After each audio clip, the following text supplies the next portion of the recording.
کامران بھٹو صاحب، چونکہ اگر اس وقت مداخلت تھی تو اس وقت اگر کسی نے انیشیٹو نہیں لیا، although کہ there is always first time، تو آج وہ کیوں لے رہے ہیں؟ Is this justified؟ نہیں، یہ تو پھر اس کی کوئی یہ جسٹیفیکیشن نہیں ہے۔ وہ اگر اس وقت کوئی غلط تھا اور وہ غلط کو جو ہے نا وہ غلط ہونے دیا گیا، حالانکہ ہم اس وقت بھی جو غلط تھا ہم نے اس کو غلط کہا تھا۔ بالکل۔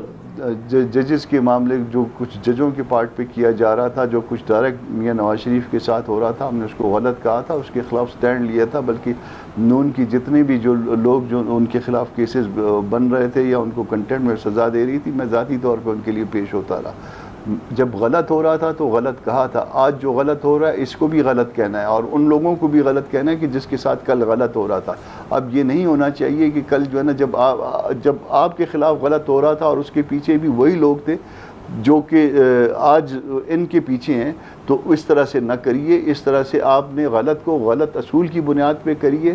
یہ نہیں ہے کہ آپ طاقتور کے ساتھ، جس وقت طاقتور آپ کے ساتھ مل جائے یا آپ طاقتور کے ساتھ مل جائیں تو پھر کسی کو دبانے کے لیے آپ آگے آ جائیے۔ جب آپ پاور میں آ جائیں، جس طرح سے کل عمران خان پاور میں تھے تو وہ یہ سارا کچھ اس زمانے میں ہو رہا تھا، آج پھر آپ کے زمانے میں پھر یہ سارا کچھ ہو رہا ہے۔ اس وقت کوئی اور جو ہے نا وہ کسی اور کا ہاتھ مروڑا جا رہا ہے، اس وقت کسی اور کا ہاتھ مروڑا جا رہا تھا۔ اصول کی بنیاد پہ کل بھی غلط ہو رہا تھا، اصول کی بنیاد پہ آج بھی غلط ہو رہا ہے۔ اس غلط کو ٹھیک کریے، اس طرح سے پاکستانی اداروں کو، معاشرے کو خراب نہ کریے۔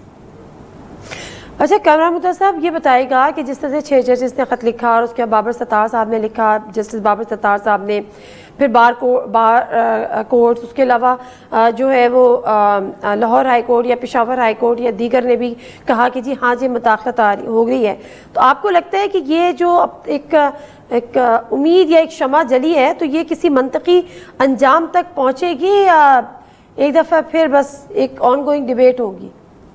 دیکھیے، میں اس نظام کا حصہ ہوں۔ میں بطور وکیل، بطور ایک سینئر وکیل کے میں ان معاملات کو جانتا ہوں، اور مجھے یہ پتہ ہے، میں ذاتی طور پہ جانتا ہوں کہ مداخلت ہوتی ہے۔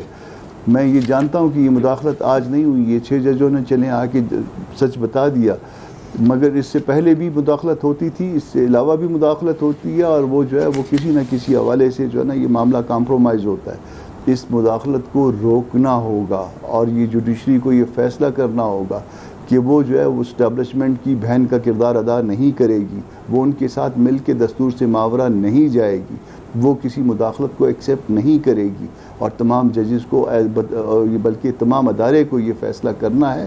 اور یہ میں پھر جو ہے نا ریپیٹڈلی کہہ رہا ہوں کہ یہ مداخلت ہوتی تھی، ہو رہی ہے، مگر نہیں ہونی چاہیے۔ اس کو آپ کو بطور ادارہ روکنا ہے، اور جو چیف جسٹس جس دور میں یہ کامیابی ہو گئی اس کو ہمیشہ کے لیے یہ یاد رکھا جائے گا پاکستان کی تاریخ میں۔